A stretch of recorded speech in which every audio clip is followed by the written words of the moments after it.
बिस्मिल्लाह अर्रहमान अर्रहीम। अस्सलाम अलैकुम। रूहानी टोटके टीवी में आपको खुश आमदीद। हम आज आपके साथ एक नया रूहानी टोटका शेयर करने जा रहे हैं।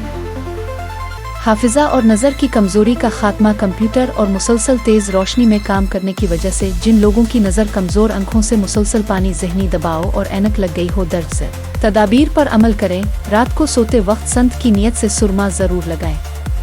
नहाने नाखून काटने के बाद पाँव के दोनों अंगूठों पर सरसों जैतून का तेल लगाएं। रात को 7 बादाम पानी में भिगो कर रखें और सुबह बादाम छिलकों की समेत खा लें। मछली के सर का सूप कुछ अरसे सुबह नाश्ते में इस्तेमाल करें।